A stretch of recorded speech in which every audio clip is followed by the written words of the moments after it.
How to handle it when your kid steals. Thanks for sharing this question. And embarrassingly enough, I have to confess that when I was a little girl, I did start stealing. And the typical response is, well, maybe the kid wanted to secretly get caught as a cry for help because they're really just lacking in something. For me personally, I don't think that was it, but I definitely can look back and say that what motivated me to do it was that I felt like I just wasn't getting enough of whatever, fill in the blank, enough attention, enough whatever it might be, enough feeling seen, feeling heard, feeling validated. And sometimes it could just be feeling like you don't have enough stuff. It could just be the actual items that are being stolen, that the kid just wants that. So the first thing is to recognize that if your kid's stealing, they must be feeling very frustrated. And if you ask them, why did you steal? They're not going to have the, developed self-awareness to be able to tell you why. If your kid is stealing, there's definitely a need that's not being filled, and your kid is feeling frustrated. So now, how do we get your kid to increase their self-awareness, to realize what's going on within them and feel safe enough to actually communicate it to you? My 12-week program goes a lot more in depth in how exactly to accomplish this, but essentially what you need to do is you personally have to increase your own self-awareness of your feelings and increase the thoughtfulness that you have on reflecting on your feelings out loud in front of your kid, obviously child appropriate topics. And so the first thing you need to do is model being communicative about your emotions and the reasons behind why you do things. This opens up that whole idea of looking within oneself to notice our feelings and actually, have the communication skills to tell someone. Through modeling it yourself, you're beginning to create the safe space for your child to do it also with you. Again, if anyone listening to this wants to go more in depth into any of what I'm talking about, my 12-week program is designed for exactly that. Then, to help your kid along, I suggest brainstorming and guessing reasons why she may have stolen until you find the one that clicks with her, that really resonates with her, and then she's ready to admit it. The safe space that I teach throughout my program for families to put in their home culture and their home climate is so important. So you have to model the vulnerability and courage of telling the truth on your own self when you've made mistakes. Because if you don't intentionally do that with your kids, how do you expect them to have this ability to do that with you? Also, I want to talk about the consequences. So if you're very upset about your kids stealing, you might be tempted to want to put in a really big consequence, but that alone is not going to solve the problem. I do use consequences as one of my many tools in my program. However, there are unique ways I go about it. I would not say to give a big consequence, because think about it. You want to set your kid up for success. So if you give this big, drastic consequence, is your kid going to be more likely to confess the truth after they've made mistakes to you, or less likely? So the answer is less likely. Now, I do think that there are times when kids do need a consequence. They need to feel the impact of their actions. That really teaches them cause and effect and really drives home the point that what they've done does have an impact. So you're really emphasizing that when necessary to help correct the kids' negative behavior. But the consequence, although it should have some impact on them so that they could learn their lesson, it should be the smallest consequence possible, because again, if you make the consequence too big, then you're creating more fear and resistance to tell the truth after a person has made a mistake. So we all make mistakes in life. So the goal here is not to create perfect children who never make mistakes and never mess up, because that is not reality. Even as adults, we make mistakes and mess up. So really the teaching lesson here is how to go about things after you've done something wrong, made a mistake, said the wrong thing, chose to do the wrong thing, and really messed up, in this case, with stealing. But one of the things that I do go over in more depth in my program is to really guide kids in how to handle their mistakes, how to take responsibility for their mistakes in a way that doesn't make them feel guilt or shame, but it's actually the opposite. That once they mess up, they know that if they follow the steps to make things right again, that it actually frees them up from guilt and shame. And so when kids make mistakes, they are eager to follow the steps of taking responsibility for their actions and making things right again, because they know it's restorative, not only to the people involved, but to themselves as well.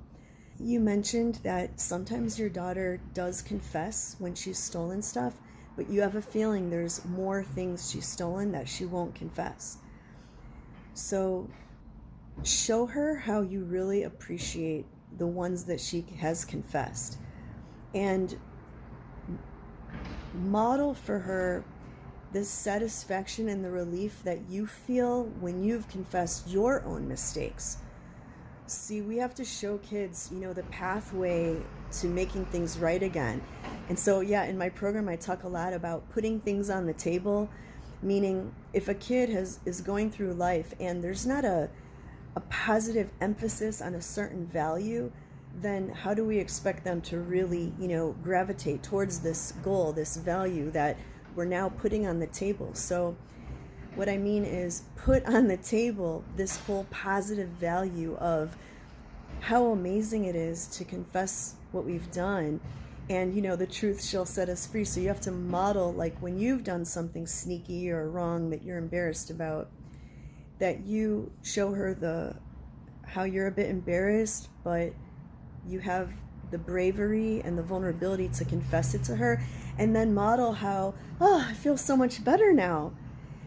So it's really important to do all of this, because if your kid has sneaky lies unconfessed in their heart, that'll be a barrier for their self-worth. So we need to create that safe space so that the kid can freely confess what they've done, go through the steps of taking responsibility for it, and then feeling like, okay, there's no, dark, sneaky secrets in their heart that's gonna make them feel guilty. Our goal is for kids to feel great about themselves, and it's so important to guide them to continue to feel great about themselves even when they make mistakes. And so, do you see what I mean? If they don't feel safe to admit all of the sneaky bad things that they've done, then they're not getting it out. The truth is not coming out. They're not being set free, so to speak. And instead, it's still in their heart as sneaky things that they're embarrassed about, they feel guilty about. And so the whole overarching goal is for kids to be empowered in life and believe in themselves. And so do you see how if they have these sneaky things still in their heart, that's going to get in the way of that? So that's why it's so important to create this safe space for kids to come to you when they've done something wrong. And as you can imagine, as kids grow up, get older and older, you definitely want kids to run to you for help in restoration after they've messed up bad, rather than hide from you when they've messed up bad. You can imagine how that will play out as they grow up. Brainstorm with your kid about the reasons why they may have stolen until your kid admits that that's probably why. So you could say, do you feel like I don't spend enough one-on-one time with you? No? Okay. Are you jealous because your sister and I have been spending a lot of time together working on her project? Is that it? No? Okay. And again, this all has to be done in a safe space so she feels safe enough to admit it when you do come across the one that resonates with her. You could say, do you feel like I don't give you enough stuff? And when you say the one that clicks with her, she'll be like, it'll click with her. So then you dig deeper, and most importantly, let her speak. Once the safe space has been established, listen, and don't make her wrong. Just get her perspective. She might say, all the girls I hang out with, they have a bag of makeup, and I have nothing, Mom. It's embarrassing.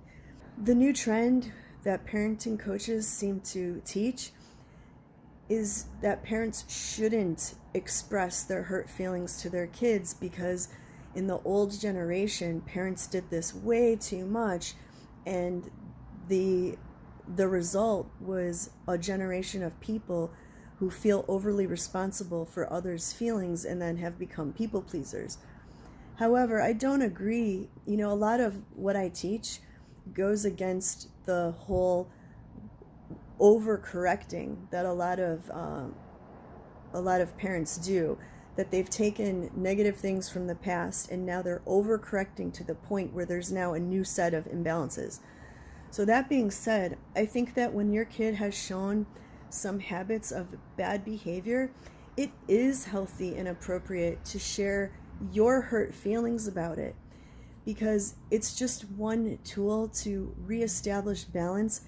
And especially if your kid is being, hard-hearted about it, if you vulnerably and authentically share the impact that it's had on you, if it's hurt feelings, if it's a lack of trust, as long as you vulnerably share how you feel without, guilt or shame, that could really help your kid to see things from your point of view and see the impact it's had on your relationship, which is a really important thing for them to learn in life, that when I steal, this is the impact it can have on the other person.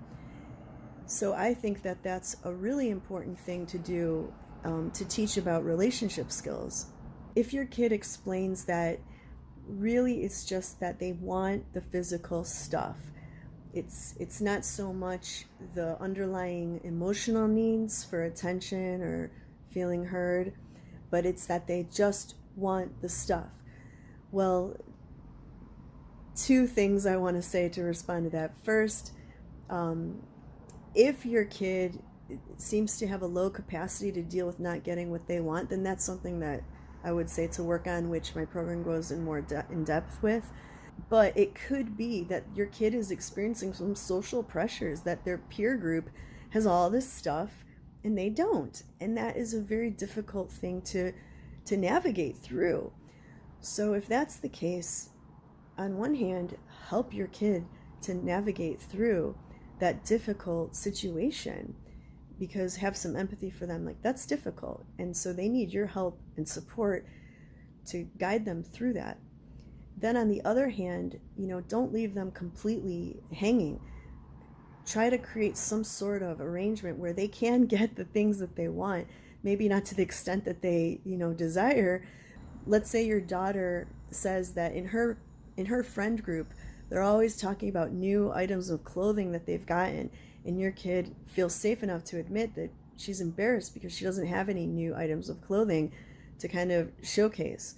Well, maybe you could make a deal with your daughter that, if she could really grow in her transparency to come to you when she feels these ways, then you will step up and try to cooperate with her and find a way to provide her with some of these things so that she doesn't feel so desperate and alone that she has to resort to stealing to get those things.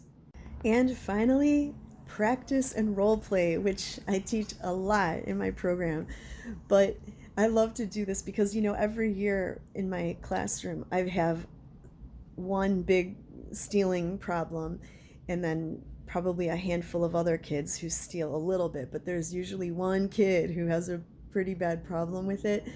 And I do all these steps with that kid, and then I set them up to practice. So I'll intentionally say, okay, I'm gonna leave a $20 bill on the floor, and let's practice. Let's see what you do. It's just for fun. It's lighthearted, and it's practice, because a blind spot that parents have, I feel, is that, they expect a kid to master navigating through a very tricky situation that they've already shown that they're weak at. They expect them to go from a low ability to a high ability without all of the steps of practice in between. And so, my whole approach as a teacher is, I see it as, we scaffold the skills bit by bit to reach the goal. We can't expect kids to take a huge step all by themselves. We have to create learning experiences that foster their growing ability gradually, and then it's understandable to expect them to show mastery at a high level. So we want to give them little steps in between of practice so that they can have more successful experiences built up under their belt, so then when the time comes to show real mastery, they are able to show it. So, I'll put, like I said, I'll put a $20 bill on the floor, and I'll prompt them, being like, what are you going to do? Let's see. I'm going to go back over here. I'm not going to watch. Let's see. And so now you're putting the kid in a situation where it's like you're simulating a situation that they have previously struggled with, where now they have to actively call upon all the things you've been talking about, and they have to go through those motions and practice it, and then ultimately come to the right decision. And then, you could debrief after it and talk about how it was, and then little by little you could do that. So in your case with your daughter, stealing makeup and clothes from you and money, you could do that, where maybe you leave out your whole makeup kit, and you say, and you prompt her, like, let's see how you handle it. You can touch them, but you can't steal any. Go ahead and practice. I'm going to go in the other room and go ahead and practice. So this way they're practicing, the actual experiences. And what's really cool about it is that you're guiding your kid into higher and higher levels of trust between you and her. I love to guide kids into greater levels of trust with me. So for you as the parent, this is such a rich thing to guide your kid into stronger levels of trust, because trust in relationships is so great.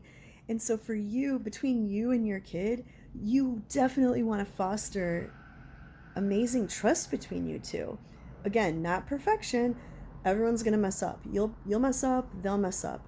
But trust in admitting it to one another, making things right again, and going from level to level to actually trust one another, it's going to really pay off in your relationship in years to come.